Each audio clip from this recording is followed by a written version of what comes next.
Called branded pharmacy షాపులలో ఉన్నటువంటి పరిస్థితి. ఇవి number of chain of shops ఉంటాయి. వీటిలో చాలా వాటిలో ఇదే పరిస్థితి కనపడుతుంది. ఎక్కడో ఒకటి రెండు షాప్స్లో మినహాయిస్తే చాలా షాప్స్లో ఇదే పరిస్థితి కనపడుతుంది. మచ్చుకి మీకు కొన్ని చూపించాం. డ్రగ్ కంట్రోల్ అధికారులు చాలా పెద్ద పెద్ద మాటలు చెప్తారు. డ్రగ్స్ నియంత్రణకు గట్టి చర్యలు తీసుకుంటున్నట్లుగా చెప్తారు. మరి మెడ్ప్లస్, అపోలో ఫార్మసీ వంటి బడా బ్రాండ్ బాబుల అక్రమాలపై ఎందుకు చర్యలు తీసుకోరు? అదే పొట్టగుడ్డి కోసం ఏర్పాటు చేసుకున్న చిన్న చిన్న మెడికల్ షాపులపై మాత్రం ప్రతాపం చూపిస్తూ ఉంటారు. ఆ మందుల షాపులో రైడ్స్ చేశామంటూ మీడియాకు ఫోటోలు రిలీజ్ చేస్తారు. ఆ దుకాణాలను సీజ్ చేస్తారు. సీజ్ చేసిన షాపుల ముందు నిల్చుని ఫోటోలు ఫోజులు ఇస్తారు. మరి ఈ చైన్ లింక్ షాపులపై ఎందుకంత ప్రేమ చూపిస్తారనేది ప్రధాన ప్రశ్నగా వినిపిస్తోంది. సమాధానంగా రావడం లేదు. బిగ్ టీవీ స్క్రీన్పై మీరు చూస్తున్న ఫోటోలు చిన్న చితక మెడికల్ షాపులో రైడ్స్ చేసి వాటిని మూసేయించిన సందర్భంలో డ్రగ్ కంట్రోల్ సిబ్బంది దిగిన ఫోటోలు. ఆ దుకాణం ఎక్కడుంది, ఎప్పుడు రైడ్ చేశారు, ఎలాంటి అక్రమాలను గుర్తించారో పూర్తి వివరాలను మీడియాకు రిలీజ్ చేశారు. ఇదే సూత్రం అన్ని షాపులకు వర్తించాలి కదా, మరి సమన్యాయం జరగాలి కదా. మరి బడా బ్రాండ్ బాబుల విషయంలో డ్రగ్ కంట్రోల్ ఉన్నతాధికారులు ఎందుకు ఈ విధమైనటువంటి యాక్షన్స్ తీసుకోవడం లేదు? ఈ విధంగా ఎందుకు వాళ్ళు యాక్ట్ చేయడం లేదు? మెడ్ప్లస్ అక్రమాలపై బిగ్ టీవీ వరుస కథనాలను ప్రసారం చేసింది. అన్ని ఆధారాలను బయటపెట్టింది. Drug control chief Kamalasan Reddy మాత్రం రీజాయిండర్ పంపించారు. మేము మెడ్ప్లస్ షాపుల్లో తనిఖీలు చేశాం, మీరు చూపించిన అక్రమాలన్నీ అక్కడ జరుగుతున్నాయి, మేము నిర్ధారణ చేసుకున్నాం అని రీజాయిండర్ సారాంశం. మరి రైడ్స్ చేస్తున్న సందర్భంలో ఫోటోలు ఎందుకు తీయలేదు? బిగ్ టీవీ ప్రసారం చేసిన కథనాల ఆధారంగా రైడ్స్ జరిగినప్పుడు మా ప్రతినిధి సమాచారం ఇవ్వాలి కదా. అలాగే వాళ్ళ మీద ఇమీడియట్ యాక్షన్ తీసుకోవాలి కదా. ఇప్పుడు ఇవి ఏవైతే షాప్స్ ఉన్నాయో వీటన్నిటి మీద వాటి లైసెన్సులు సీజ్ చేసినటువంటి పరిస్థితి. ఆ సీజ్ చేసినటువంటి షాప్స్ ఫొటోస్, వాటికి సంబంధించిన డీటెయిల్స్తో ప్రెస్ నోట్ పంపించారు. కానీ ఇప్పుడు ఈ బ్రాండెడ్ మెడ్ప్లస్ కావచ్చు, అపోలో ఫార్మసీకి సంబంధించి కావచ్చు, సరే అపోలోకి ఇంకా రీచ్ కాలేదు, ఇప్పుడు మెడ్ప్లస్కి సంబంధించి ఒక రీజాయిండర్ పంపించారు. కేవలం వాళ్ళకి సంబంధించి షోకాజ్ నోటీసులు పంపించాం, వాళ్ళు రిప్లై ఇచ్చిన తర్వాత అలాగే డ్రగ్ శాంపిల్స్ తీసుకున్నాం, ఆ శాంపిల్స్ రిపోర్ట్స్ వచ్చిన తర్వాత వాళ్ళ మీద తీరిగ్గా చర్యలు తీసుకుంటాం అనేది దాని సారాంశం. మరి ఇంత త్వరగా యాక్షన్ తీసుకొని ఫోటోలు దిగి వాటిని సీజ్ చేసిన తర్వాత ఈ చిన్న చితక మెడికల్ షాపులు బ్రాండెడ్ వాటికి మాత్రం ఎందుకు ఈ మినహాయింపు? అంటే చట్టం ఒక్కొక్కరికి ఒక్కో రకంగా పనిచేస్తుందా? దీనికి డ్రగ్ కంట్రోల్ అధికారులు సమాధానం చెప్పాల్సిన అవసరం ఎంతైనా ఉంది.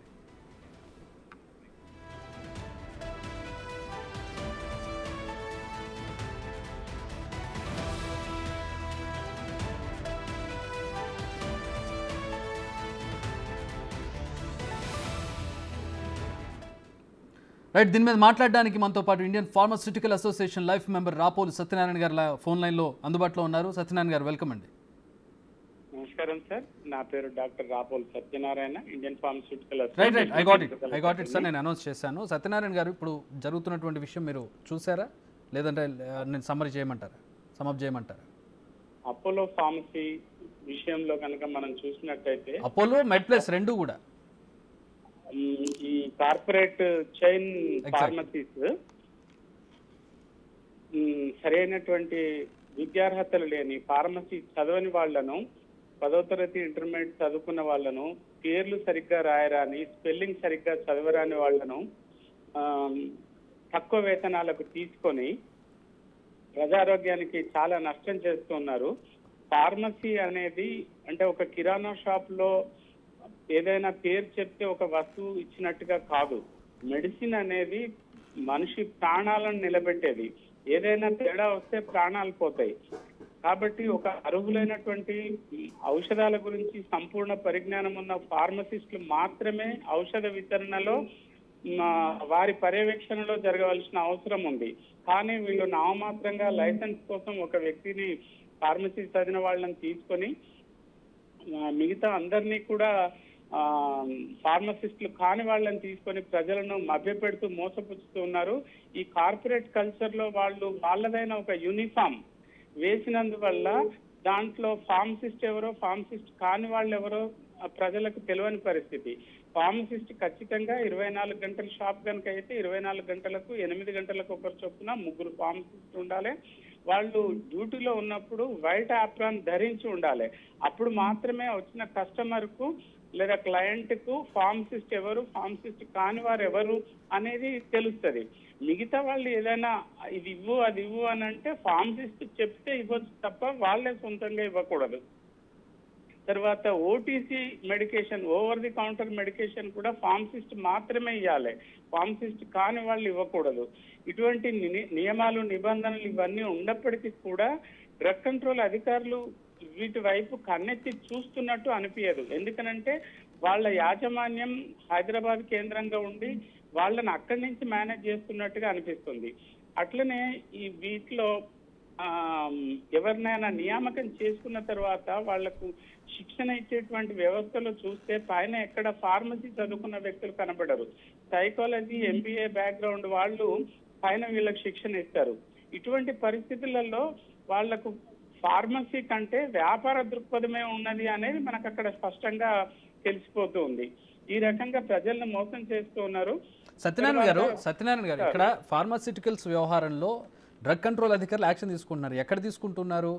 అంటే ఇండివిజువల్గా ఉండేటటువంటి షాప్స్ కావచ్చు, లేదంటే ఏదో ఒక గల్లీలో ఉండే ఒకటి చిన్న మెడికల్ షాప్ కావచ్చు, వాళ్ళు చేసే తప్పుల్ని మేము సమర్థించడం లేదు. కానీ తప్పు చేసినప్పుడు అందరికీ ఒకే రూల్ వర్తించాలి కదా. ఇప్పుడు ఇవే తప్పులు ఆ ఫార్మాస్యూటికల్స్లో జరిగినప్పుడు వాటి లైసెన్సులు క్యాన్సిల్ చేయడం, వాటిని సీజ్ చేయడం చేస్తూ ఉన్నారు. ఇక్కడ మాత్రం షోకాజ్ నోటీసులు ఇచ్చి కనీసం ప్రెస్ నోట్ కూడా ఇవ్వనటువంటి పరిస్థితి మేమే చూస్తున్నాం.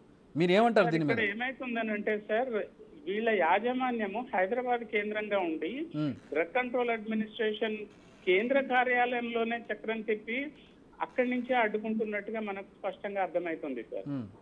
సో ఇన్ఫ్లుయెన్స్ చేస్తున్నారు. ఇప్పుడు ఈ అపోలో కానీ మెడ్ప్లస్ కానీ వీటి సంస్థ యాజమాన్యాలు బడా కార్పొరేట్ సంస్థలు కాబట్టి వీళ్ళు అక్కడ ఉండేటువంటి అధికారులను లేకపోతే దాని మీద ఉండేటటువంటి రాజకీయ నేతలను ఇన్ఫ్లుయెన్స్ చేసి అంతవరకు రాకుండా చూసుకుంటున్నారు అంటున్నారు మీరు, అంతేగా? అవును సార్. అదే విధంగా మెడ్ప్లస్ చూసినట్టయితే ఉంటే వాళ్ళ సొంత బ్రాండ్స్ ప్రమోట్ చేసుకుంటూ పత్రికల్లో సినిమా యాక్టర్లతో ప్రకటనలు ఇప్పిస్తూ ప్రజలను ఒక అంటే వ్యాపార రీత్యా మేము ఈ స్టింగ్ ఆపరేషన్ చేసిన తర్వాత కూడా, ఇది మేము టెలికాస్ట్ చేసిన తర్వాత కూడా వాళ్ళు ఒక వివరణ ఇచ్చుకున్నారు. ఎట్లా అంటే, మేము ప్రజలకు మంచి చేస్తూ ఉన్నాం, చాలా అసలు డిస్కౌంట్ కాన్సెప్ట్ తీసుకొచ్చిందే మెడ్ప్లస్ కాబట్టి ప్రజలకు మంచి చేసే మా మీద బురద జల్లుతూ ఉన్నారని ఒక ట్వీట్ చేసుకుని సమర్థించుకునే ప్రయత్నం చేశారు. అలాగే ఇప్పుడు ఎవరైతే మాకు టీవీలో సమాధానాలు చెప్పారో వాళ్ళు చాలా ధైర్యంగా సమాధానాలు చెప్పారంటూ వాళ్ళని భేష్ అంటూ మెచ్చుకున్నటువంటి ఒక ట్వీట్, అంటే సమర్థించుకుంటున్నారు వాళ్ళని వాళ్ళు. సార్ ఇక్కడ ఒక మాట మనం చెప్పుకుంటే బ్రాండెడ్ మెడిసిన్, జనరిక్ మెడిసిన్ అనే కాన్సెప్ట్ ఉంది. ఆ విషయం మీకు తెలుసు. తర్వాత జనరిక్స్ లో కూడా బ్రాండెడ్ జనరిక్స్ అని వచ్చినాయి. వీళ్ళు మెడ్ప్లస్ వాళ్ళు మా బ్రాండెడ్ జనరిక్స్ అని వాళ్ళు చెప్తూ ప్రమోట్ చేసుకుంటున్నారు. కానీ ఇంతకు ముందు మనము వీళ్ళు ఎక్కడైనా రూల్స్ వయోలేట్ చేస్తే డ్రగ్ కంట్రోల్ అధికారులు ఏ రకంగా చర్య తీసుకోవటానికి వెనుకంజ వేస్తూ ఉన్నారో అక్కడ నాణ్యతా ప్రమాణాల విషయంలో కూడా అటువంటిది ఏమైనా జరుగుతుందేమో అనే ఒక భయం నన్ను వెంటాడుతూ ఉంది సార్. కాబట్టి అంటే వీళ్ళు ఈ కార్పొరేట్ మాయాజాలంతో అధికారులను కూడా ఇన్ఫ్లుయెన్స్ చేసే ఒక ప్రమాదం ఉంది. కాబట్టి డ్రగ్ కంట్రోల్ అడ్మినిస్ట్రేషన్ వాళ్ళ కోరలు మీ ఫైనల్ అంటే మీ బాటమ్ లైన్ ఏంటంటే, మీరు చెప్పదలుచుకుంది ఏంటంటే, వీళ్ళు ఇన్ఫ్లుయెన్స్ చేస్తున్నారు అధికారులను, వాళ్ళు వీళ్ళ మీద చర్యలు తీసుకోకుండా వీళ్ళు ఇన్ఫ్లుయెన్స్ చేసే స్థాయిలో ఉన్నారనేది మీరు చెప్పదలుచుకున్నది. అవును sir. Right. Thank you very much Rapol Satyanarayana గారు. అది సత్యనారాయణ గారి ఉద్దేశం. అంటే పెద్ద కంపెనీలు, కార్పొరేట్ కంపెనీలు కాబట్టి ప్రభుత్వాలను లేదంటే ప్రభుత్వంలో ఉండేటటువంటి మంత్రులను లేదంటే అధికారులను ఇన్ఫ్లుయెన్స్ చేయగలిగే స్థాయి ఉంది కాబట్టి వాళ్ళు చేయగలుగుతూ ఉన్నారు. అక్కడ నుంచి పెద్దగా యాక్షన్ లేకుండా దాన్ని సరిపెట్టగలుగుతూ ఉన్నారు, ఇన్ఫ్లుయెన్స్ చేయగలుగుతున్నారు కాబట్టి. అదే ఈ చిన్న గల్లీలో ఉండేటటువంటి మెడికల్ షాపులు పాపం వాళ్ళు ఏం చేయలేరుగా, అక్కడికక్కడ సీజ్ చేసి చేతులు దులుపుకొని వెళ్ళిపోయేటటువంటి పరిస్థితి కనపడుతూ ఉంటుంది. రైట్. ఇదే విషయానికి సంబంధించి అంటే మన దేశంలో ఫార్మాస్యూటికల్స్ వ్యవస్థ ఏ విధంగా ఉంది, అసలు ఫార్మాస్యూటికల్ సేల్స్ ఎట్లా ఉంటూ ఉన్నాయి, అవి ఏ విధంగా ప్రజల మీద ప్రభావం చూపిస్తున్నాయి, ప్రజల ఆరోగ్యం పట్ల కానీ ప్రజల సంక్షేమం పట్ల కానీ ఫార్మాస్యూటికల్స్ వాటికి పర్మిషన్ ఇచ్చే లైసెన్స్ వ్యవస్థ, ఒకవేళ వాళ్ళు తప్పు చేస్తే వాళ్ళని శిక్షించేటటువంటి చట్టాలు, ఆ చట్టాలను అమలు చేసేటటువంటి పాలకులు, అధికారులు, వీళ్ళ వ్యవస్థ అంతా ఎట్లా ఉందో మనం చూస్తూ ఉన్నాం. ఇదే సందర్భంలో మనం చాలా అంటే అడ్వాన్స్డ్గా ఉండేటటువంటి యూఎస్ఏ లాంటి దేశాల్లో అక్కడ ఉండేటటువంటి పరిస్థితులు ఏ విధంగా ఉంటాయి, ఫార్మాస్యూటికల్స్లో ఏ విధమైనటువంటి నియమ నిబంధనలు ఉంటాయి, చట్టాలు ఏ విధంగా ఉన్నాయి, లైసెన్స్ ఎట్లా వస్తుంది, ఎలా సేల్ చేస్తారు, ఒక మనిషికి ఒక మందు అవసరమైందంటే ఏ నిబంధనలతోటి ఆ మనిషికి ఆ మందును ఫార్మాస్యూటికల్స్లో అమ్మాలి, ఒకవేళ తప్పు చేస్తే చర్యలు ఎట్లా ఉంటాయి, ఈ విషయాలకు సంబంధించి మాట్లాడుకుందాం. మనతో పాటు జాయిన్ అవుతున్నారు ఫార్మసీ రంగంలో విశేష అనుభవం ఉండి భారత్ గల్ఫ్ కంట్రీస్లో పనిచేసి ప్రస్తుతం అమెరికాలో ఫార్మసిస్ట్గా కొనసాగుతున్న ఏనుగు లక్ష్మణ్ గారు మనతో పాటు జాయిన్ అవుతున్నారు. లక్ష్మణ్ గారు వెల్కమ్ అండి జూమ్లో. యుఎస్ నుంచి జాయిన్ అవుతున్నారు లక్ష్మణ్ గారు. యా, సో లక్ష్మణ్ గారు మీకు మొత్తం విషయం ఒక ఐడియా ఉండి ఉంటుంది పూర్తి స్థాయిలో, మీకు ఒక క్లుప్తంగా మీకు ఈ పాటికి ఒక ఐడియా వచ్చి ఉంటుంది. సో యుఎస్ఏలో ఫార్మసీ అంటే ఈ క్వశ్చన్స్కి సంబంధించి మీకు పూర్తిగా ఒక అవగాహన ఉంది కాబట్టి నేను డైరెక్ట్గా పాయింట్కి వస్తూ ఉన్నాను. యుఎస్లో ఫార్మసీకి సంబంధించి, ఒక ఫార్మసీ రన్ చేయడానికి సంబంధించి, ఫార్మాస్యూటికల్స్లో మందులు సేల్ చేయడానికి సంబంధించి ఎట్లాంటి నియమ నిబంధనలు ఉంటాయి? ఫస్ట్ 1 by 1 వెళ్దాం మనం. ఫార్మసీ రూల్స్ ఏంటి అసలు, అంటే ఫార్మసీకి లైసెన్స్ ఎట్లా వస్తుంది, ఎవరికి వస్తుంది? షూర్. మీ పేరు ఒకసారి చక్రి సార్. చక్రి నా పేరు. చక్రి గారు, రైట్. యా, చక్రి గారు, before we go to the కొన్ని ఒక రెండు విషయాలు నేను చాలా స్పష్టంగా బిగ్ టీవీ చూస్తున్న అందరికి కూడా చెప్పాలని అనుకుంటున్నాను. రెండోది ఏంటంటే, గత 2 రోజులుగా బిగ్ టీవీ చేస్తున్న అది ఒక సాహసం అనే చెప్పాలి. ఎందుకనంటే ఇది భారతదేశంలో కానీ, తెలంగాణలో కానీ, ఆంధ్రప్రదేశ్లో కానీ ఇది ఒక మాఫియా లాగా తయారైపోయింది. ఇది మెడికేషన్, ఈ ఫార్మసీ ఫీల్డ్ అనేది. అయితే మీరు గత 2 రోజులుగా 2 పదాలు వాడుతూ ఉన్నారు. ఒకటేమో స్కెడ్యూల్ హెచ్ అంటున్నారు, స్కెడ్యూల్ ఎక్స్ అంటున్నారు. అది ఏంటి? స్కెడ్యూల్ హెచ్ ఏంది, ఎక్స్ ఏంది, ఎందుకు అసలు అవి కూడా డిస్పెన్స్ చేస్తున్నారని చెప్తున్నారు, కానీ ప్రజలకు వాటి మీద అవగాహన లేదు. అంటే ఇంత డీప్ గా తెలిసి ఉండకపోవచ్చు, కానీ చట్టాల్లో పేర్కొన్నటువంటి టెర్మినాలజీ అది. కానీ వాళ్ళకి మందులు తెలుస్తాయి కదా సార్, అంటే నిద్ర మాత్రలను, లేకపోతే వైరల్ ఫీవర్ కి సంబంధించిన వైరల్ మాత్రలను. రైట్ చక్రి గారు, నేను అక్కడికి ఇక్కడికి కంపేర్ చేసి బ్రీఫ్ చేస్తాను. అయితే ఈ స్కెడ్యూల్ హెచ్ అనేది ప్రిస్క్రిప్షన్ లేకుండా అమ్మొద్దండి. That's it, that's the period. Without prescription you cannot dispense the medication. నేను ఇండియా గురించే మాట్లాడుతున్నాను, ఎందుకంటే నేను ఇండియాలో ప్రాక్టీస్ చేస్తాను, మిడిల్ ఈస్ట్లో ప్రాక్టీస్ చేస్తాను, ఇప్పుడు అమెరికాలో గత 24 సంవత్సరాలుగా ప్రాక్టీస్ చేస్తున్నాను. అయితే ఈ స్కెడ్యూల్ హెచ్ అనేది వితౌట్ ప్రిస్క్రిప్షన్ డిస్పెన్స్ చేయొద్దండి. స్కెడ్యూల్ ఎక్స్ అనేది అయితే ఉన్నదో ఇండియాలో, అది హెచ్ కంటే కూడా కంట్రోల్ ఎక్కువ అన్నట్టు. అంటే హెచ్కు వర్తించే ప్రతి ఒక్కటి కూడా ఆ డ్రగ్స్ వర్తిస్తుంది. అలాగే ఇవి కీ అండ్ లాక్, ఒక సేఫ్ లాకర్లో పెట్టాలి. ఇవన్నీ కంట్రోల్ డ్రగ్స్ లాగా అన్నట్టు. ఏది స్కెడ్యూల్ హెచ్ అనే డ్రగ్స్ అంటే ఈజీగా యాక్సెస్ లేకుండా ఉండాలన్నట్టు. అది వాటి గురించి. ఇక coming back to the America, మా దగ్గర ఇక్కడ ఏందనంటే ఫార్మసిస్ట్, లైసెన్స్డ్ ఫార్మసిస్ట్ ఉండాలి. వితౌట్ లైసెన్స్డ్ ఫార్మసిస్ట్ మేము ఫార్మసీ కూడా ఓపెన్ చేయం, ఒక షట్టర్ కూడా పైకి లేపం.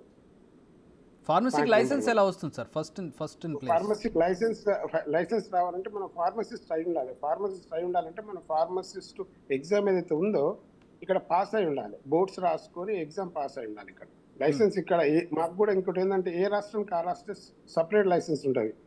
కనుక ఆ రాష్ట్రానికి సంబంధించిన నియమ నిబంధనలు, అలాగే సంబంధించిన ఫార్మా క్లినిక్, అంటే దానికి సంబంధించిన ఎడ్యుకేషన్ తో పాటు ఒక ఎగ్జామ్ కూడా రాయాలి.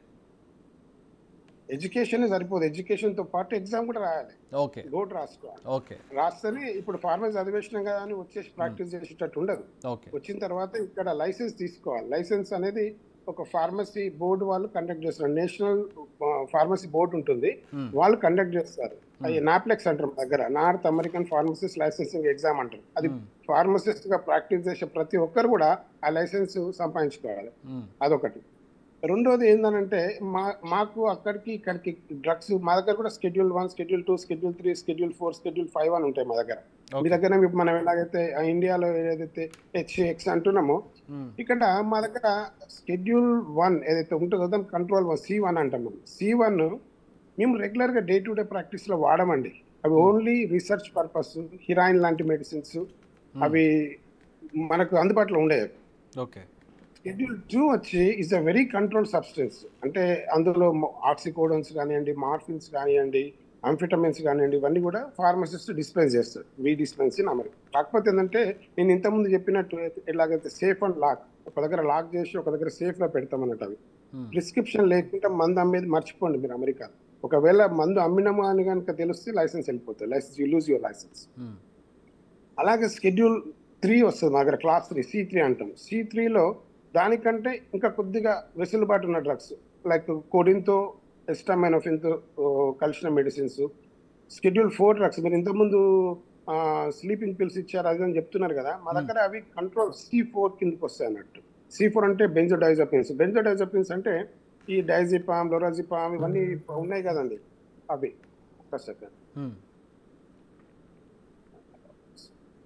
ఆ డ్రగ్స్ అన్నట్టు. సో ఇవన్నీ కూడా షెడ్యూల్ 5 అంటే కొడిన్తో టైలనాల్తో ప్రిపేర్ అన్నట్టు. అంటే మనకు ఎట్లయితే వాళ్ళ అబ్యూజ్ ఉంటుందో దాన్ని బట్టి ఇక్కడ కంట్రోల్ చేయడం జరిగింది. మన దగ్గర అసలు మీరు you name it they will give you. ఇప్పుడు చూస్తున్నా కదా ఇండియాలో లైసెన్స్ రావడానికి యుఎస్లో లైసెన్స్ రావడానికి ఎట్లాంటి అంటే మీ ఉద్దేశం ఏంటి అసలు లైసెన్స్ సంపాదించుకోవడం? ఇండియా నాకు ఇండియాలో ఫార్మసిస్ట్ లైసెన్స్ ఉందండి. ఇండియాలో ఫార్మసీ అయిపోయిన తర్వాత ఫార్మసీ బోర్డు పోయి అప్పుడు మేము చదువుకున్న రోజుల్లో 1985 నాకు ఫార్మసిస్ట్ లైసెన్స్ వచ్చింది ఇండియాలో. అది మనకు కోటిలో ఒక డిఎంఎన్హెచ్ ఆఫీస్ ఉంటుండే, అక్కడ పోయి మన లైసెన్స్ మన సర్టిఫికెట్ నాకు ప్రొడ్యూస్ చేస్తే మనకు ఫార్మసిస్ట్ లైసెన్స్ ఇచ్చింది. అక్కడ ఎగ్జామ్ ఏం లేదు, మన ఫార్మసీ పాస్ అయింది, కాలేజ్ పాస్ అయింది, అంతే. అది కాకపోతే ఇక్కడ చెప్పండి మీరు కంటిన్యూ చేయండి ప్లీజ్.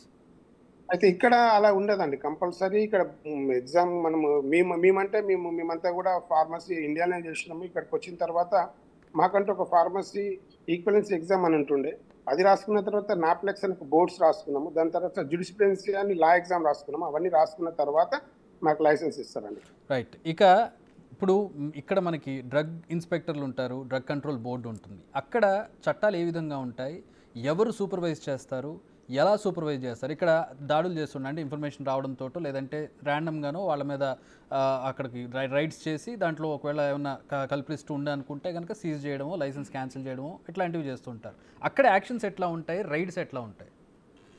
మా దగ్గర ఏంటంటే ప్రతి డిపార్ట్మెంట్ కూడా డెంటల్, ఫార్మసీ, మెడికల్ ఇవన్నీ కూడా ఎడ్యుకేషన్ డిపార్ట్మెంట్ కింద వస్తాయి. డిపార్ట్మెంట్ ఆఫ్ ఎడ్యుకేషన్ కింద ఫార్మసిస్ట్ లైసెన్సింగ్ ఎగ్జామ్స్ లైసెన్సింగ్ అన్ని కూడా ఒక డిపార్ట్మెంట్ ఉంటుంది. మాకు ఫార్మసీ బోర్డు ఒకటి, లైసెన్సింగ్ అన్నట్టు. ఫార్మసీ బోర్డు వాళ్ళే ఫార్మసీ రిజిస్ట్రేషన్, ఫార్మసీ సంబంధించిన అన్ని కూడా మనం ఫార్మసీ బిల్ చేయగానే వచ్చి చెక్ చేసుకొని కావాల్సిన చెక్ లిస్ట్ ఉంటుందండి, అవన్నీ కూడా వచ్చి చెక్ చేసుకొని వాళ్ళ స్పెసిఫికేషన్స్ ప్రకారం మనం బిల్ చేసినామా, కావాల్సిన రిక్వైర్మెంట్స్ అన్నీ ఉన్నాయా, ఫార్మసిస్ట్ ఉన్నాడా, ఈవెన్ స్క్వేర్ ఫీట్ ఏరియా ఎంత ఏరియాలో ఇది ఫార్మసీ నడిపించాలి, అవన్నీ కూడా డిస్పెన్సింగ్ ఏరియా ఎంత ఉండాలి, అవన్నీ కూడా మెజర్మెంట్స్తో సహా మనం బోర్డుకు సబ్మిట్ చేస్తే అవన్నీ కూడా it's a lengthy process, over night అయిపోయేది కాదండి. అట్లీస్ట్ ఒక 3-4 months ప్రాసెస్ అన్నట్టు. అయిన తర్వాత మనకు ఫస్ట్ ఫార్మసీ పెట్టుకోవడానికి లైసెన్స్ వస్తుంది. ఫార్మసీ పెట్టుకోవాలంటే దీని అప్లికేషన్తో పాటు ఫార్మసిస్ట్ ఎవరైతే పనిచేస్తారో వాళ్ళని సూపర్వైజింగ్ ఫార్మసిస్ట్ అంటారు. కంపల్సరీ సూపర్వైజింగ్ ఫార్మసిస్ట్ అనేది ఉండాలి. మోర్ దెన్ సూపర్వైజింగ్ ఫార్మసిస్ట్ ఇంకా అవర్స్ ఎక్కువ ఉన్నాయి అంటే స్టాఫ్ ఫార్మసిస్ట్ ఉంటాడు. ఇప్పుడు మోర్ దెన్ 8 hours పనిచేస్తున్నారు అనుకోండి, ప్రిస్క్రిప్షన్స్ ఎక్కువ ఉన్నాయి అనుకోండి, మనం మన సూపర్వైజింగ్ ఫార్మసిస్ట్తో పాటు ఇంకో స్టాఫ్ ఫార్మసిస్ట్ని కూడా హైర్ చేసుకుంటాం. అయితే ఫార్మసిస్ట్ లేకుండా, ఫార్మసిస్ట్ లైసెన్స్ లేకుండా ఫార్మసీ రిజిస్ట్రేషన్ అంటే ఫార్మసీ రిజిస్ట్రేషన్ అంటే పెట్టుకోవడానికి ప్రిమిసెస్ కావాల్సినవి కూడా రాదండి, లైసెన్స్ రాదండి. ఓకే. ఇప్పుడు ఫార్మసిస్ట్ లేకుండా ఫార్మసీ రన్ చేస్తున్నా, లేదంటే ప్రిస్క్రిప్షన్ లేకుండా ఒకవేళ ఇచ్చారనుకుందా, అంటే ఇవ్వడం మర్చిపోండి అని చెప్పారు, బట్ ఇన్ కేసు ఇచ్చి ఉంటే అది ఒకవేళ బయటకు వచ్చి ఉంటే ఎట్లాంటి యాక్షన్స్ ఉంటాయి? అదే మీ ఫార్మసీలో అది చివరి రోజు మీకు అంతే. ఓకే. అంటే ఇప్పుడు అతను అంటే ఫార్మసీకి చివరి రోజు, ఫార్మసీకి చివరి రోజు, ఫార్మసిస్ట్ కూడా చివరి రోజు. ఓకే. ప్రిస్క్రిప్షన్ లేకుండా ఇస్తే అంతే. ఈవెన్ సెల్ఫ్ మెడికేషన్ అండి, నాకు కడుపు నొప్పి లేచిన నేను తీసుకుని వేసుకోలేను, ఫార్మసిస్ట్ అంతే. డాక్టర్ ప్రిస్క్రిప్షన్ ఉండాల్సిందే, అంతే. రైట్. ఇంకొకటి సార్, ఇక్కడ మనకి మరొక విషయం వస్తుంటే జనరిక్ మెడిసిన్ లేదా డిస్కౌంటెడ్ మెడిసిన్, ఒక బ్రాండెడ్ ర్యాంబాక్సినో లేకపోతే సిప్లానో ఇలాంటివన్నీ కొంచెం రేట్లు ఎక్కువ ఉంటాయి. లేదా ఇప్పుడు మేము సొంతగా తయారు మెడ్ప్లస్ తీసుకుందాం ఫర్ ఎగ్జాంపుల్, వాళ్ళు సొంతగా మ్యానుఫ్యాక్చరింగ్ చేస్తూ ఉన్నారు, జనరిక్ మెడిసిన్ లాంటివి తీసుకొచ్చి ఒక 80% డిస్కౌంట్లో తక్కువ రేటుకి అమ్మేస్తూ ఉన్నారు. What do you say about this? What do you have to say about this? ఏంటంటే ఇది క్వాలిటీ కంట్రోల్ అండి. ప్రతి మెడిసిన్ ఇప్పుడు FDA అప్రూవ్డ్ యూనిట్స్, ఇప్పుడు అమెరికాలో డిస్పెన్స్ చేసే ప్రతి మెడికేషన్ కూడా FDA అప్రూవ్డ్ యూనిట్స్ నుంచే మాకు సప్లై వస్తుందండి హోల్సేలర్ ద్వారా. ఇండియాలో ఇప్పుడు నేను టైల్నాలు తయారు చేయించుకోవాలంటే చేయించుకోవచ్చు, కానీ ఎక్కడ తయారు చేయించుకుంటే నేను FDA అప్రూవ్డ్ యూనిట్లోనే తయారు చేయించుకోవాలి. దానివల్ల ఏంటంటే FDA అప్రూవ్డ్ యూనిట్లో they follow the policies and procedure, good manufacturing practice ఉంటుందండి, GMP ఫాలో అవుతారు. దాంతోపాటు క్వాలిటీ కంట్రోల్ ఉంటుంది వాళ్ళ డిపార్ట్మెంట్లో. క్వాలిటీ కంట్రోల్ అంటే ఎంత బయో అవైలబిలిటీ ఉంది, ఈ డ్రగ్ వేసుకుంటే అందులో మెడిసిన్ ఉందా, ఉంటే అది ఎంత అంటే కావాల్సిన ఫార్మసీ అంటే ఎఫిషియన్సీ ఎఫెక్ట్ చూపించే లెవెల్లో ఉన్నదా అనేది క్వాలిటీ కంట్రోల్ ఉంటుందండి. క్వాలిటీ కంట్రోల్ లేకుండా మన దగ్గర చాలా నాకు తెలిసి ఒక కొన్ని వందల కంపెనీస్ క్వాలిటీ కంట్రోల్ లేకుండానే ప్రొడ్యూస్ చేసి మార్కెట్లోకి వదిలేసి కిలోలుగా పారాసిటమాల్, ఐబుప్రోఫెన్, సిప్రోఫ్లాక్సిన్ అమ్ముతున్న సందర్భం భారతదేశంలో మరి దానికి ఒక కఠినమైన చట్టాలంటూ ఉన్నాయి కానీ ఇంకా కఠినతరం చేయాలండి. ఇక్కడ నేను అది చెప్పాలి సార్ మీకు. ఇప్పుడు చట్టాలు భారతదేశంలో లేవని కాదు, చట్టాలు ఇప్పుడు మీరు చెప్పిన ఒక ఎగ్జామ్కి ఇట్లా చిన్న చిన్నవి తప్పించి కఠినమైన చట్టాలు ఉన్నాయి, కఠినమైన రూల్స్ ఉన్నాయి, ఫిల్టరేషన్ ఉంది, అంతా ఉంది. కానీ దాన్ని అమలు చేయడమే సమస్య అయిపోయింది ఇప్పుడు. అమలు చేయాలంటే మీకు బాగా తెలుసు కదండి, ఇప్పుడున్న వ్యవస్థలో అమలు చేయడం చాలా కష్టం. ఎందుకు అని అంటే ఎప్పుడైతే ఈ డబ్బులు, ఈ పర్సంటేజ్లు, ఈ ఆర్థిక పరమైన లావాదేవీలు, ఎప్పుడైతే ఈ మామూలు ఈ ఇయర్లీ మంత్లీ కలెక్షన్ ఉన్నది చూసిరా, అది ఉన్నంత కాలం ఎవరు బాగా చేయలేదు. మీ ఎక్స్పీరియన్స్ ఏంటి సార్? ఇండియాలో మీకు లైసెన్స్ ఉంది, ఇక్కడ మీరు ఇక్కడ కూడా ఎక్స్పీరియన్స్? నేను అక్కడ ఎక్కువ రోజులు ప్రాక్టీస్ చేయలేదండి. నేను మెడికల్ రిప్రజెంటేటివ్ గా పనిచేశాను. ఆ రోజులలోనే నేను ప్రశ్నించేవాడిని, ఈ అటాచ్డ్ బాత్రూమ్స్ ఏందిరా నాయన డాక్టర్ల పక్కకు, వాటి వల్ల మనం అసలు ఏమి ఇస్తున్నాము, అసలు ఏంది ఇది. నేను నికోలస్ లో పనిచేసేవానండి ఆ రోజులలో, 91లో 1991లో. ఓకే. సో అప్పుడే ఒక రకమైన ప్రశ్న ఉండేది. నేను ఈవెన్ ఇప్పుడు ఇండియాకి వచ్చినప్పుడు కూడా అపోలో మీరు అన్నట్టు వేరే మెడికల్ షాప్ లో పోయినప్పుడు వాల్ మీద ఉన్నది ఎవరు ఫార్మసిస్ట్ లైసెన్స్ డిస్ప్లే చేయాలి. మీకు తెలియదే ఉంది సార్, ఇప్పుడు ఇండియాలో ఎట్లుంటుంది మీకు తెలియదే ఉంది. మీకు ఫార్మసీ లైసెన్స్ మీకు ఉందనుకోండి, లేదంటే మీకు ఒక ఫార్మసీ ఎంఫార్మ్ సర్టిఫికేట్ ఉందనుకోండి, నేను తీసుకుంటాను. నేను తీసుకొని దానికి మీకు సంవత్సరానికి ₹1,00,000 2,00,000 ఇస్తాను. నేను ఫార్మసీ పెట్టుకుంటాను, మా ఇంటి పక్కన రన్ అవుతూ ఉంటుంది. అందులో ఇంటర్ డిగ్రీ చదివిన వాళ్ళని పెట్టుకుంటాను, వాళ్ళు రన్ చేస్తూ ఉంటారు 10-15 వేలకి. జనాలు ఎట్లా పోతే ఏముంటుంది మాకు? అది ఇప్పుడున్న ప్రాక్టీసు. దీన్ని తప్పకుండా మీరు చేస్తున్న ప్రయత్నం మంచి ప్రయత్నం అండి. ఇది నేను చాలా కాలంగా నన్ను కూడా వేధిస్తున్న ప్రశ్ననే. ఇది ఎప్పుడు బాగుపడుతుంది ఇది భారతదేశంలో ఈ ఫార్మసీ వ్యవస్థ అనేది? మొన్న రేవంత్ రెడ్డి గారు రీసెంట్గా వచ్చినప్పుడు కూడా దాని గురించి కొద్దిగా హింట్ ఇవ్వడం జరిగింది, మాట్లాడడం జరిగింది. కాకపోతే మరి ప్రభుత్వ పరంగా అలాగే ప్రభుత్వ అధికారుల మీద కూడా కఠినమైన అంటే ఎట్లా ఒక నిర్మాణాత్మకమైన తీసుకోవాలండి. ఇంకొకటి సార్, ఇప్పుడు ఈ మెడిసిన్స్కి సంబంధించి ప్రొడక్షన్స్కి సంబంధించి వాళ్ళకంటే మ్యానుఫ్యాక్చరింగ్స్ లైసెన్స్ ఎట్లా వస్తుంది, వాళ్ళ మీద చర్యలు ఎట్లా ఉంటాయి? ఈ సేల్ ఒకటి, ప్రొడక్షన్ ఒకటి కదా? ఒకటి 2 థింగ్స్ అండి. First we go with the retail ఫార్మసీలో మా దగ్గర ఫార్మసిస్ట్ లైసెన్సింగ్ ఉంటే ఫార్మసిస్ట్ ప్రతి 2 సంవత్సరాలకు ఒకసారి రెన్యువల్ చేయించుకోవాలండి. ఓకే. ఈ పద్ధతి మీరు ఒక దగ్గర నోట్ చేసుకొని పెట్టుకోండి. ఇది మనం ప్రభుత్వానికి కూడా రికమెండ్ చేయాలి రేపటి రోజు. ఒకటి pharmacist license every 2 years renewal చేస్తాడండి. ఫార్మసిస్ట్ కంటిన్యూయింగ్ ఎడ్యుకేషన్ అంటే ఏమైతున్నది, కొత్త మందులు ఏమొస్తున్నాయి, మార్కెట్లో ఎలాంటి మందులు వస్తున్నాయి. ఇప్పుడు నేను చదువుకున్నప్పుడు ఇంత క్యాన్సర్ మెడికేషన్ కానీ, HIV మెడికేషన్ కానీ, ఇంకా వైరల్ మెడికేషన్ కానీ, ఈ కోవిడ్ మెడికేషన్ కానీ ఇవన్నీ లేవు. ఇప్పుడు చాలా మందుల్లో కొత్త అన్నీ వస్తున్నాయి. వాటన్నిటి గురించి ఫార్మసిస్ట్కి ఏం అవేర్నెస్ ఉంటుందండి? కనుక కంటిన్యూయింగ్ ఎడ్యుకేషన్ అంటే ఎవ్రీ 2 years ఇన్ని క్రెడిట్స్ చేయాలని, మాకు లైవ్ క్రెడిట్స్ కంపల్సరీ చేస్తేనే మాకు లైసెన్స్ రెన్యూ అవుతుందండి అమెరికాలో. లేకుంటే రెన్యువల్ రాదు, లైసెన్స్ డిస్క్వాలిఫై అయిపోతుంది. అలాగే మా దగ్గర ఇప్పుడు ఈజీ యాక్సెస్, ఫార్మసిస్ట్ మీద ఏదైనా చెప్పాలని అనుకున్నా, డిపార్ట్మెంట్ కంప్లైంట్ చేయాలని అనుకున్నా, ఈజీగా they can call department of health and they can complaint. ఫలానా ఫార్మసీలో ఫలానా ఫార్మసిస్ట్ నాకు ఏ రకమైన మిస్ బ్రాండెడ్ అనుకోండి, అడల్టరేటెడ్ అనుకోండి, లేకుంటే ఇంకో రకమైన ఏ ప్రాబ్లం ఉన్నా కానీ దే కెన్ ఈజీలీ యాక్సెస్ అన్నాడు. మన దగ్గర కూడా ప్రతి ఫార్మసీలో ఒక టోల్ ఫ్రీ నెంబర్ పెట్టాలండి. పేషెంట్కి ఏదైనా ఇబ్బంది ఉన్నా కానీ, పేషెంట్కి ఏ రకమైన ఉన్నా కానీ ఒక డ్రగ్ కంట్రోల్కి వెళ్ళిపోవాలి, వాళ్ళు వెంటనే రెస్పాండ్ అవుతుంది. ఎందుకంటే పేషెంట్ చాలా మంది అనుకుంటారు ఇది తప్పు ఉన్నది, ఇది కొద్దిగా అవేర్నెస్ ఉన్నది, కానీ వాళ్ళు ఎవరికి చెప్పుకోవాలి? వాళ్ళకి అవగాహన ఎక్కడిది వాళ్ళ దగ్గర? ఇప్పుడు మీ బిగ్ టీవీ ద్వారా ఈరోజు చైతన్యం చేస్తున్నారండి ప్రజలని, అది ఎంతమందికి రీచ్ అవుతుంది? ఇంకా రీచ్ కాకపోగా ఇలా మేము వేస్తున్నందుకు ప్రెషర్ వస్తుంది మా మీదకి. ఇంకొక విషయం ఏంటంటే మాకు ఫార్మసీకి ఇన్సూరెన్స్ ఉంటుంది. ఇప్పుడు మీకు తెలుసు అనుకుంటా 2018, 2019 లెక్కల ప్రకారము దాదాపు 50 లక్షల నుంచి 60 లక్షల మంది ప్రతి సంవత్సరం మెడికేషన్ ఎర్రర్స్ వల్ల చనిపోతున్నారు భారతదేశం. నేను భారతదేశం గురించి మాట్లాడుతున్నాను ఇక్కడ. అవును, ఉంది స్టాటిస్టిక్స్. అయితే ఇది 50 లక్షల నుంచి 60 లక్షల మంది ప్రాణాలు కోల్పోతున్నారు. ఏది మెడిసిన్, తప్పు మెడిసిన్ వేసుకోవడం వల్ల, రోగాల వల్ల కాదు. దురదృష్టం ఏంటంటే తప్పు మెడిసిన్ వేసుకోవడం వల్ల చచ్చిపోతున్నారు. అదే ఇంకొకటి ఏంటంటే ఈ మెడికేషన్ ఎర్రర్స్ వలన దాదాపు 60 నుంచి 70 లక్షల మంది అనారోగ్యానికి గురైపోయి వాళ్ళందరూ కూడా గవర్నమెంట్ మీద, ఇంట్లో రకరకాల ఇబ్బందుల వల్ల జీవితకాలం అనారోగ్యంగా ఉండిపోతున్నారు. Just in case sir, just in case ఇప్పుడు యుఎస్లో ఇట్లాంటిది ఒక ఘటన జరిగింది అనుకుందాం, లే ఒక ఏదో మిస్ మెడిసిన్ ఇచ్చారు, మిస్ కరెక్షన్ ఆడికే వస్తున్నా అయితే మనకి ఇక్కడ ఇన్సూరెన్స్ ఉంటుంది. ఇప్పుడు ఎవరు కూడా తప్పు చేయాలని చేయరు. ఒకవేళ జరగకూడదు జరిగితే what is the backup plan, what is ఇప్పుడు ఎంతసేపు ప్రభుత్వాల మీద పోయి ప్రభుత్వం దగ్గర 5 లక్షలు తీసుకొని వాడు 5 లక్షల కుటుంబానికి ఏమవుతుందండి? అసలు ఇయ్యరు కొన్నిసార్లు. కాకపోతే ఏంటంటే మా దగ్గర millions of dollars of the insurance ఉంటుందండి ప్రతి ఫార్మసీకి, ఫార్మసిస్ట్ కూడా. దీనివల్ల ఏమవుతుంది అని అంటే ఈ గవర్నమెంట్ మీద లోడ్ ఉండదు, గవర్నమెంట్ తీసుకోదు లోడ్, ఇక్కడ ఇన్సూరెన్స్ కంపెనీ టేకప్ చేస్తుంది కేసులు. ఒకవేళ అలాంటిది ఏదన్నా వస్తుంది యాక్షన్ ఎట్లా ఉంటుంది సార్? యాక్షన్ ఎట్లా ఉంటుంది అంటే లీగల్గా యాక్షన్ ఎట్లా ఉంటుంది? ఇప్పుడు ఎవరో ఒక మెడిసిన్ ఇచ్చారు, అతనికి తెలుసో తెలియకో ఇచ్చాడు షాప్లో, అది తీసుకెళ్ళి వాడడం వల్ల అతని అనారోగ్యమో లేకపోతే చనిపోవడం ఏదో జరిగింది. ఇప్పుడు ఏమవుతుందంటే సిమిలర్ గా మా దగ్గర ఎక్కువ మెడికేషన్ ఎర్రర్స్ అయ్యేది ఎక్కడ అంటే లూకే లైక్ అంటే సిమిలర్ గా కనబడే డ్రగ్స్, సిమిలర్ గా స్పెల్ అయ్యే డ్రగ్స్. ఇప్పుడు జెరిటెక్ ఉన్న జైప్రెక్స్ అని ఉంటుంది, రెండు ఒకే రకంగా సౌండ్ అవుతుంది, రెండు 10 మిలిగ్రామ్ 10 మిలిగ్రామ్ వస్తుంది.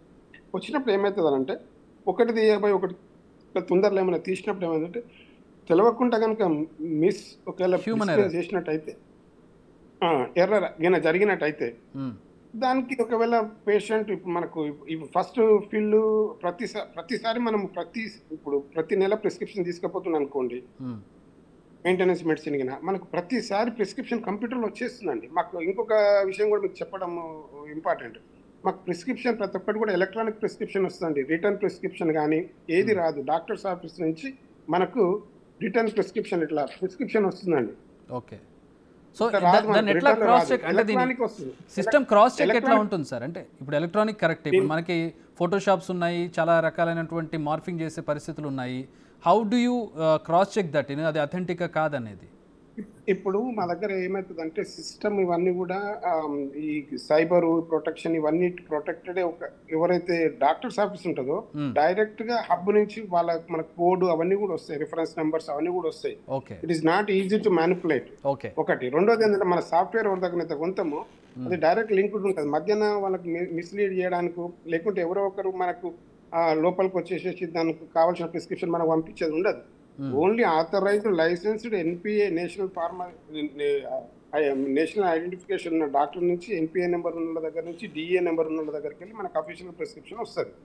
అది అక్కడ ప్రిస్క్రిప్షన్ రావడంలో మ్యానిపులేషన్ చేయడానికి అవకాశం ఉండదు, ఎందుకంటే సాఫ్ట్వేర్ ఇవన్నీ కూడా గ్లిచ్ ఇవన్నీ కూడా చాలా మంది దీని మీద కొన్ని మిలియన్స్ ఆఫ్ డాలర్స్ పెట్టి పనిచేస్తుంటారు. ఎందుకంటే మనం కూడా మెయింటెనెన్స్ కి కొన్ని $100 కడుతుంటాం ప్రతి నెల.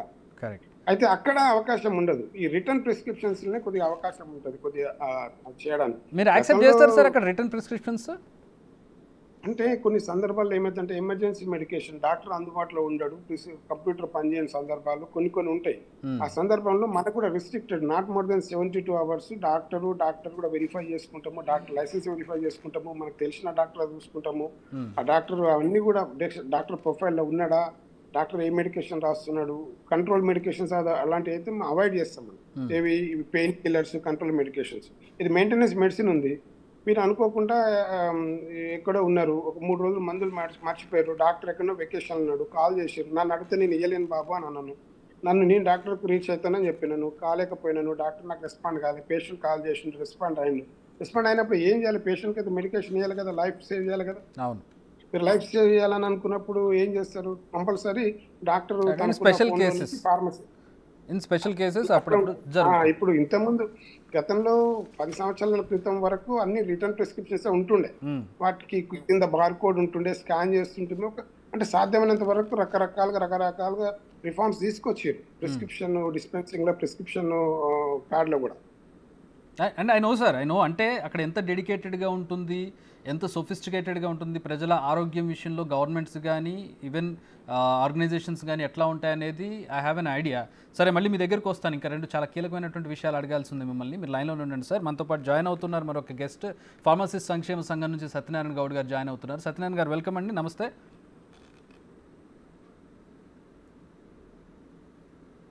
సత్యనారాయణ గారు వినబడుతుందా? మీరు మ్యూట్లో ఉంది, అన్మ్యూట్ చేయండి ఒకసారి మీ ఆడియో. నమస్తే సార్. నమస్తే. రైట్. సత్యనారాయణ గారు, మీరు ఇప్పుడు అంటే ఇప్పుడు జరుగుతున్నటువంటి విషయానికి సంబంధించి క్లుప్తంగా చెప్తాను. మెడ్ప్లస్ అలాగే ఇప్పుడు అపోలో తాజాగా మేము చేసినటువంటి స్టింగ్ ఆపరేషన్స్లో అక్కడ ఫార్మసిస్ట్ లేకుండా మందులు అమ్ముతున్నారు, ప్రిస్క్రిప్షన్ లేకుండా షాపుల్లో నిద్ర మాత్రల దగ్గర నుంచి షెడ్యూల్డ్ డ్రగ్లు అన్నిటి కూడా సేల్ చేస్తున్నటువంటి పరిస్థితి, బిల్లులు ఇవ్వకుండా వాటిని మేనేజ్ చేస్తున్నటువంటి పరిస్థితి. దీన్ని కమల్ హాసన్ రెడ్డి దృష్టి కూడా తీసుకెళ్ళాం, యాక్షన్ తీసుకుంటున్నామని ఆయన చెప్పారు. ఇక చిన్న మెడికల్ షాపుల విషయానికి వచ్చినట్లయితే ఇమీడియట్గా యాక్షన్ తీసుకుంటూ ఉన్నారు, వాటిని అక్కడికక్కడ సీజ్ చేసి లైసెన్సులు క్యాన్సిల్ చేసి ప్రెస్ నోట్లు రిలీజ్ చేస్తూ ఉన్నారు.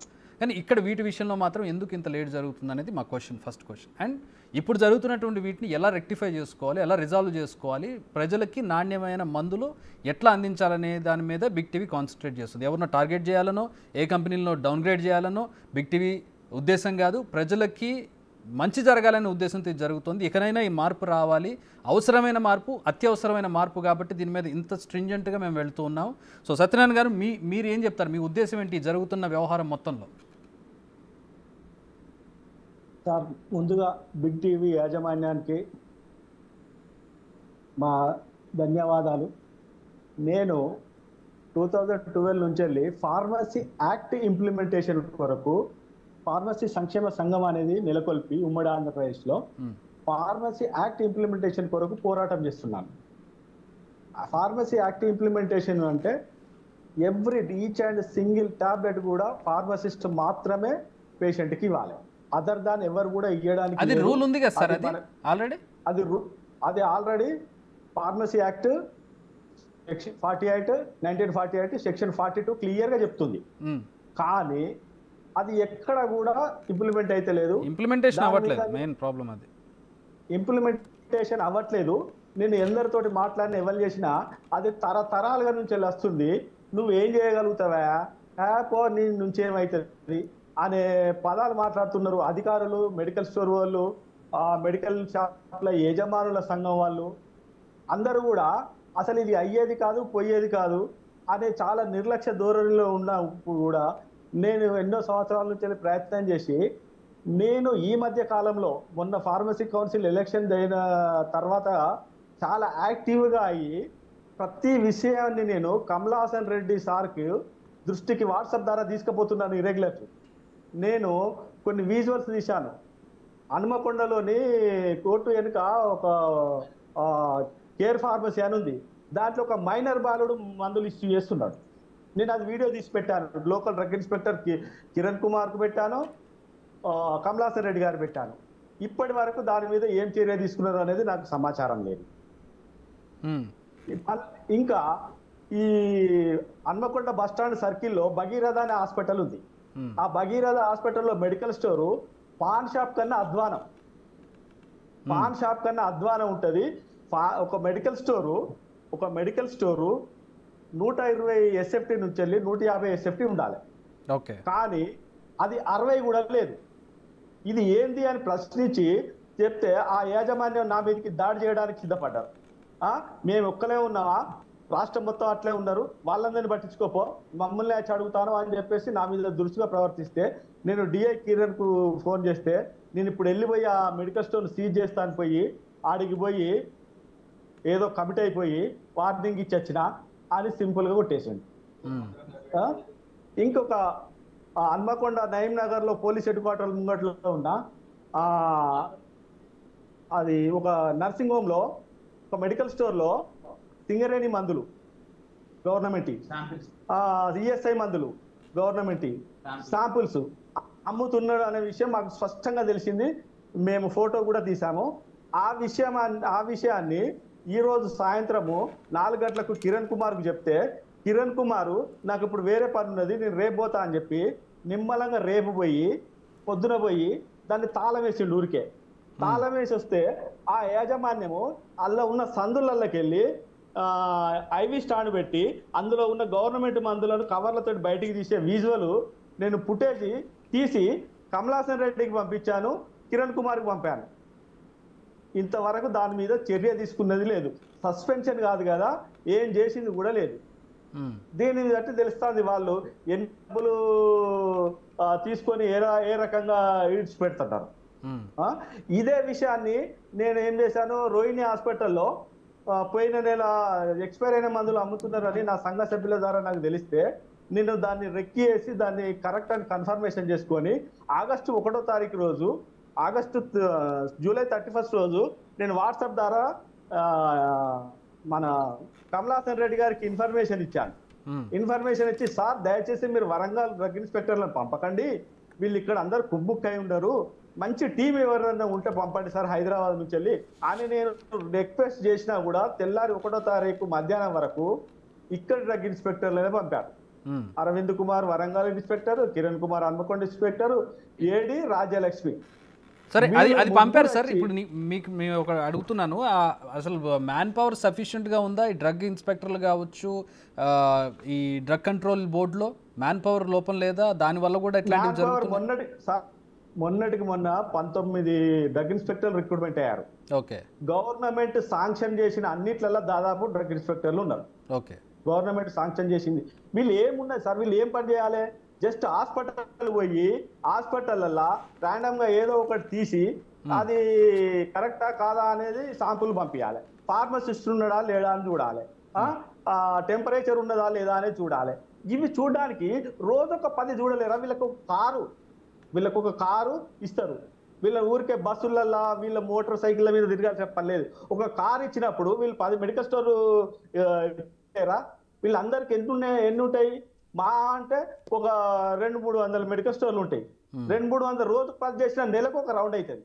కానీ వీళ్ళు పోరు, అసలు పట్టించుకోరు, అట్టిగా పోతారు, ఏదో నామకే వస్తే పోతారు, వట్టిగా కూర్చుంటారు, వస్తారు. వాళ్ళ దగ్గర నుంచి వెళ్ళి ఎవ్రీ నెల ముడుపులు యూనియన్ వసూలు చేస్తుంది, వీళ్ళకి ఇస్తుంది. ఎగ్జాక్ట్లీ. అంటే ఇక్కడ సమస్యకి మూలం ఇక్కడ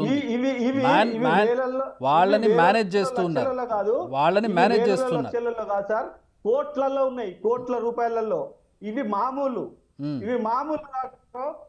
మామూలు కాక ఇంకా వీళ్ళు రైడ్ చేసినప్పుడు లక్షలలో మాఫ్ చేసడం. ఎవ్రీ ఫార్మసిస్ట్ ఇప్పుడు నిన్న మొన్న మాట్లాడతారు, ఈ డ్రగిస్ట్ కెమిస్ట్రీ అసోసియేషన్ శ్రీనివాస్ గారు మాట్లాడతారు, కానీ ఒక్క మాట కూడా ఫార్మసిస్ట్ ఉండాలి, లైసెన్స్ ఎట్లా వస్తుంది అని అంటే, లైసెన్స్ ఉంటే ఫార్మసీ కౌన్సిల్ సర్టిఫికేట్ ఉంటే సరిపోతుంది అంటాడు. ఫార్మసిస్ట్ ఉండాల్సిన అవసరం లేదా? సర్టిఫికేట్ ఒకటి ఉంటే అయిపోయిందేనా? ఫార్మసీ లైసెన్స్ ఇచ్చేటప్పుడు ఫార్మసిస్ట్ తోటి ఒక అఫిడవిట్ రాయించుకుంటారు, నేను అంత బాధ్యత నాదే, ఈ మెడికల్ స్టోర్ అంత బాధ్యత నాదే, ఏం ఇర్రెగ్యులారిటీ జరిగినా నాదే, దీంట్లో ఉన్న షెడ్యూల్ X డ్రగ్స్ కానీ షెడ్యూల్ H డ్రగ్స్ కానీ ఇవన్నిటి నాదే బాధ్యత అని అఫిడవిట్ రాయించుకుంటారు. ఎందుకు? డ్రగ్ ఇన్స్పెక్టర్ల స్కిన్ కు దెబ్బ రాకుండా, లేదనంటే వారి మీద నూకేద్దామని చెప్పేసి. ఈడ వీళ్ళు కిరాయి తెచ్చుకుంటారు, వీళ్ళు తరాలుగా నడిపేటోళ్ళు ఉన్నారు. ఎంత ముడుతుంది సార్ ఒక డ్రగ్ ఇన్స్పెక్టర్ కి? వరంగల్ లాంటి ఒక టౌన్ లో లేదా హైదరాబాద్ లాంటి ఒక సిటీలో ఒక డ్రగ్ ఇన్స్పెక్టరు మెడికల్ షాప్ నుంచి ఎంత ముడుతుంది? రైడ్ చేసినప్పుడు ఎంత ముడుతుంది? మీకున్న ఐడియా? ఎవ్రీ మెడికల్ షాప్ నుంచి వెళ్ళి వీళ్ళు ABC అనే గ్రేడ్ గా విభజిస్తారు మెడికల్ స్టోర్లను. మంచి పెద్ద హాస్పిటల్ మెడికల్ స్టోర్ ఏ, మామూలుగా పాలిక్లినిక్ ఓపీది B, మా ఇది ఏం లేకుండా జనరల్ కౌంటర్ అటాచ్ కౌంటర్ లేకుంటున్నది C. వీళ్ళది 5,000 నుంచి వెళ్ళి 20,000 దాకా ఇస్తారు. Every month every week? Every month. Okay. Every month ఇస్తారు. రైడ్ చేసినప్పుడు అలా ఏదో ఒకటి ఖచ్చితంగా ఇర్రెగ్యులారిటీస్ దొరుకుతుంది. వీళ్ళు ఏం రికార్డ్స్ రాయారు, ప్రిస్క్రిప్షన్ లేకుండా మందులు ఇస్తారు, రికార్డు ఉండదు, ఏముండదు. వీళ్ళకు బిల్లు లేకుంటున్న ఈ షెడ్యూల్ X డ్రగ్స్ దొరుకుతాయి, ఇంకా స్పూరియస్ డ్రగ్స్ దొరుకుతాయి, ఏం సబ్ స్టాండర్డ్ ఉన్న జనరిక్ డ్రగ్స్ దొరుకుతాయి. ఒకవేళ రైడ్ చేశారు, షాప్ దొరికింది, షాపు సీజ్ అయ్యే పరిస్థితుంది, ఎంత డిమాండ్ చేసి ఎంత తీసుకుంటారు సార్ వాళ్ళు? సార్ మినిమం 50,000 నుంచి వెళ్ళి 1,00,000-2 లక్షల దాకా తీసుకుంటారు. తీసుకుని వదిలేస్తారు. తీసుకొని ఏం రారు, అంత ఖాతా ఉత్తగానే నమస్తే అంటారు, ఛాయ్ తాగుతారు, అది చెప్తారు. అదే ఇప్పుడు సరే మీరు చిన్న షాపుల సంగతే చెప్తున్నారు, ఈ చిన్న షాపుల సంగతే మీరు ఇట్లా చెప్తూ ఉన్నారు యావరేజ్గా ఉండేటివి. ఇప్పుడు అపోలో మెడ్ ప్లస్ లాంటి వాటిలోనే జరుగుతుందని మేము వాళ్ళు డైరెక్ట్ సార్ అపోలో నేను మెడ్ ప్లస్ యాజమాన్యం దగ్గరికి పోయి నేను 3 సార్లు చర్చలో మా సంఘ సభ్యులను తీసుకొని పోయి, అయ్యా మీరు షిఫ్ట్ ఒక ఫార్మసిస్ట్ ఎట్టి పరిస్థితిలో ఉంచండి, మీరు 16 గంటలు తెరుస్తున్నారు షాపును, 16 గంటలు షాపు తెరుస్తుంటే 2 ఫార్మసిస్టులు ఖచ్చితంగా ఉండాలి, లేదు ఒక ఫార్మసిస్ట్కి లీవ్ ఇచ్చిందంటే 3 ఫార్మసిస్టులు ఉండాలి. 3 ఫార్మసిస్టులో కూడా మేము డిప్లొమా చేసి డిగ్రీ చేసిన వాళ్ళము, బీఫామ్ చేసిన వాళ్ళు, ఎంఫామ్ చేసిన వాళ్ళు కనీసం మాకు 30,000 రూపాయల జీతం ఇవ్వండి అని చెప్పి నేను పోతే మాకు 10,000కు 11,000కు ఎవడు పట్ట వాడు వచ్చిస్తున్నాడు, మీకు 30,000 ఇచ్చుడేందయా, మీకు అసలు ఇవ్వడానికి అవసరమే లేదు, మీరు వెళ్ళిపోండి, నీకేమన్నా కావాలంటే చెప్పు 5వ 10వ నేను ఇస్తా, నువ్వేమన్నా ఈవెంట్ చేస్తే చెప్పు నీకు చందా ఇస్తా, నువ్వు వాళ్ళ గురించి అడగకు, నువ్వు పెద్ద ఇది కాదు అని ముచ్చట మాట్లాడి నన్ను వెళ్ళగొట్టి మళ్ళీ నేను తర్వాత చెప్తాం మా మేనేజ్మెంట్ అని మళ్ళీ ఒకసారి పోతే దీనికి సెబీ ఒప్పుకోదు, స్టాక్ ఎక్స్చేంజ్ ఒప్పుకోదు జీతాలు పెంచడానికి, లేబర్ లేదు అంటే లేబర్లో ఉండేటోళ్ళు వేరు, లేబర్లు ఉండేటోళ్ళు స్కిల్డ్, అన్స్కిల్డ్, సూపర్ స్కిల్డ్ అని అవి ఉంటాయి. మేము లేబర్ కిందికి రాము, మేము ఒక టెక్నికల్ క్వాలిఫికేషన్ బీఫామ్ ఉన్నది, ప్రజల ప్రాణాలు రక్షించాల్సిన మందులను మేము రక్షిస్తున్నాము కాబట్టి మాకు ఒక గౌరవమైన గుర్తింపు. ప్రభుత్వం ఇవాళ కాంట్రాక్ట్ అవుట్సోర్సింగ్ జీతం తీసుకుంటే 30,050 రూపాయలు ఇస్తుంది, ఆ జీతం మాకు ఇవ్వండి అని అంటే వాళ్ళు మమ్మల్ని నిలగొట్టి ఇయ్యం, బొచ్చడి మంది అత్తలు మా దగ్గర పనిచేయడానికి అని చెప్పేసి నా వాదనను సత్యనారాయణ గారు మీరు పోరాటం చేస్తున్నారు, మీ పోరాటాన్ని కంటిన్యూ చేయండి, మీతో పాటు బిగ్ టీవీ కూడా జాయిన్ అవుతుంది. అండ్ ఇది మనకేం చివరి డిస్కషన్ కాదు, దీని మీద మళ్ళీ మాట్లాడుకునే సందర్భం వస్తుంది, ఎందుకంటే మేము ఇంకేది కంటిన్యూ చేస్తూ ఉన్నాం. మొన్న మెడ్ప్లస్ అయింది, ఇప్పుడు అపోలో అయింది, ఇంకా కూడా స్టింగ్ ఆపరేషన్ చేస్తున్నాం, ఇంకా కూడా వెలుగులోకి తీసుకొస్తాం. ఇది మారే వరకు కూడా బిగ్ టీవీ పోరాటం ఆపదు. అండ్ మీరు కూడా మాతో పాటు జాయిన్ అవుతారు. కానీ రైట్ సత్యనారాయణ గారు మీరు లైన్లో ఉండండి, మనం లక్ష్మణ్ గారితో మాట్లాడదాం. లక్ష్మణ్ గారు, మరొక విషయం, ఇప్పుడు ఇంతకుముందు మనం మెడ్ప్లస్ గురించి అపోలో గురించి మాట్లాడుకున్నాం. అమెరికాలో ఇలాంటి ఉంటాయి, అంటే ఒక కార్పొరేట్ చైన్ ఆఫ్ ఫార్మసీస్ ఏర్పాటు చేసుకుని ఒకళ్ళే అమ్మడం, లేదంటే ఒక గల్లీలోనే ఒక 2 షాపులు వాళ్ళే పెట్టుకోవడం, ఇట్లాంటి పరిస్థితి ఉంటుందా అక్కడ? మా దగ్గర ఏంటంటే కమ్యూనిటీ ఫార్మసీస్ ఉంటాయండి. గత చాలా సంవత్సరాలుగా 5 సంవత్సరాలు, 10 సంవత్సరాలు, 20, 50, 100, 150 సంవత్సరాల నుంచి ఉన్న ఫార్మసీలు కూడా ఉన్నాయి. అలాగే చైన్ స్టోర్స్ కూడా ఉన్నాయి. ఇప్పుడు Walgreens, CVS, Rite Aid, Duane Reade ఇలాంటి వాళ్ళకి ఏంటంటే 10,000 స్టోర్లు, 15,000 స్టోర్లు, 6,000 స్టోర్లు, 7,000 స్టోర్లు దేశవ్యాప్తంగా 50 సంయుక్త రాష్ట్రాల్లో ఉన్నాయి. అయితే వాళ్ళు ఏం చేస్తారంటే ఇక్కడ ఎక్కువ స్టోర్లు ఉండడం వల్ల అడ్వాంటేజ్ ఏంటంటే బయింగ్ పొటెన్షియల్. మాకు ఏమైందంటే మాకు రియంబర్స్మెంట్స్ అన్ని కూడా మోస్ట్ ఆఫ్ ద రియంబర్స్మెంట్స్ ఇక్కడ మనలాగా ఇక్కడ డబ్బులు ఇచ్చేసి కొనుక్కున్నట్టు ఉండదు, మాకు ఇన్సూరెన్స్ పే చేస్తుంది. Most of the 99.99% of the మాకు వచ్చే ప్రతి డాలరు ఇన్సూరెన్స్ కంపెనీస్ అంటే గవర్నమెంట్ ఇన్సూరెన్స్ అయి ఉండొచ్చు, ప్రైవేట్ ఇన్సూరెన్స్ అయి ఉండొచ్చు, రకరకాల ఎంప్లాయ్మెంట్ నుంచి వచ్చిన వాళ్ళకి ప్రొవైడ్ చేసిన ఇన్సూరెన్స్. ఆ ఇన్సూరెన్స్ అంటే ఎగ్జాంపుల్ ఎట్నా, సిగ్నా, మీరు బ్లూ క్రాస్, బ్లూ షీల్డ్ ఇన్ని ఉంటారు పేర్లు, వీళ్ళు మాకు డబ్బులు పే చేస్తారు ఇన్సూరెన్స్ కంపెనీస్. అయితే ఇక్కడ ఏమైందనంటే ఇన్సూరెన్స్ కంపెనీస్ చైన్ కైనా అంతే పే చేస్తుంది, కమ్యూనిటీ ఫార్మసీ కైనా అంతే పే చేస్తుంది.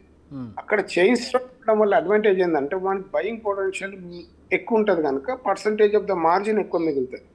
ఇప్పుడు మా దగ్గర కూడా బయింగ్ గ్రూప్స్ లాగా తయారైపోయి ఏం చేస్తారనంటే ఒక నెగోషియేట్ చేసి బెటర్ ప్రైస్ కోసం నెగోషియేట్ చేసి హోల్సేలర్ దగ్గర తీసుకుంటుంటాం అన్నట్టు. అది దానికి అదొకటి తప్ప చైన్ స్టోర్లు ఎక్కువ ఉండడం వల్ల లాభాలు నష్టాలు అంటే నేను ఎందుకు అడిగానంటే సార్, ఇప్పుడు వీళ్ళు హై లెవెల్లో ఇన్ఫ్లుయెన్స్ చేయగలుగుతారు, ఇన్ఫ్లుయెన్స్ చేసి ఇట్లాంటివి కొట్టేయగలుగుతారు.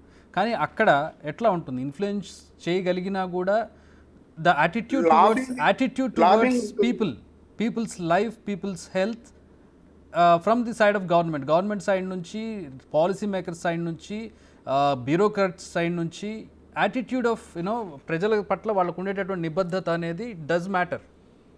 మా దగ్గర కూడా ఈ చిన్న ఫార్మసీని కిల్ చేయాలని పిఎంబీస్ అని తీసుకొని వచ్చి బయింగ్ పొటెన్షియల్ తోని రీఎంబర్స్మెంట్స్ చాలా తగ్గించేసి కమ్యూనిటీ ఫార్మసీ సర్వైవ్ కాని పరిస్థితి ఉంది. కొన్ని స్టేట్లలో కష్టంగానే ఉన్నది పరిస్థితి.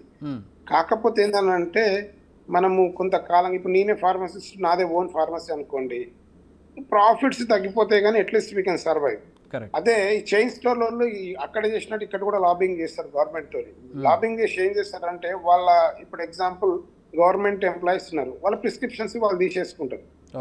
దాంతో కొత్తగా మా దగ్గర గత కొంతకాలంగా మెయిల్ ఆర్డర్ అని పెట్టారు. అంటే 90 days సప్లై ఒకటేసారి ఇస్తారు. మెయింటెనెన్స్ మెడిసిన్, ఇన్సులిన్స్ కానివ్వండి, డయాబెటీస్ కానివ్వండి, ఈ కొలెస్ట్రాల్ మెడికేషన్ కానివ్వండి, ఏవైతే మెయింటెనెన్స్ ఎవ్రీ మంత్ తీసుకునే రెగ్యులర్ బేసిస్ తీసుకునే మందులు ఈ పెద్ద కంపెనీ వాళ్ళు ఏంటంటే 90 days తక్కువ కోపకి మా దగ్గరకు వస్తే ప్రతి నెల $10 కట్టాలనుకోండి, వాడు $10కే 90 రోజుల మందులు ఇచ్చే కార్యక్రమం పెట్టినట్టు. అంటే అట్లా చిన్నగా ఈ కమ్యూనిటీ ఫార్మసీస్ని కిల్ చేయడం అన్నట్టు చైన్ స్టోర్స్. నేను ఇక్కడ నాకు ఇంకొక డిఫరెన్స్ కావాలి సార్. అక్కడ మీ పాలసీ మేకర్స్ కానివ్వండి, అక్కడ ఉండేటువంటి అధికారులు కానివ్వండి, వాళ్ళు అమలు చేశారు అంటే వీటిని చట్టాలు ఏవైతే ఉన్నాయో వాటిని అమలు చేసే తీరు కానివ్వండి, ప్రజల ఆరోగ్యం పట్ల వాళ్ళకుండే నిబద్ధత, చిత్తశుద్ధి కానివ్వండి, కంపేర్ చేసి 100% 100% కాదు, 100% వాళ్ళు నిబద్ధతతో ఉంటారు. ప్రజల ఆరోగ్యానికి వచ్చినప్పుడు ఎవరిని కూడా ఉపేక్షించారు. ఎగ్జాక్ట్లీ. ఇదే మెయిన్ ప్రాబ్లం వచ్చేది ఇక్కడే సార్. చట్టాలు ఉంటాయి, ఎందుకంటే అది గవర్నమెంట్ చాలా లోడ్ పడుతుందండి. ఇక్కడ ఏమవుతుంది అంటే వాళ్ళు ఇప్పుడు మన ప్రాణాలే కాదు, ఇప్పుడు నేను ఒక వ్యక్తి హాస్పిటల్లో ఉన్నాడు అని అంటే దాని వల్ల ఇన్సూరెన్స్ పే చేయొచ్చు, పే చేయకపోవచ్చు. ఇక్కడ health care is very important. Health care system అనేది, ఫార్మసీ అనేది ఇది ఒక చిన్న part of the health care system.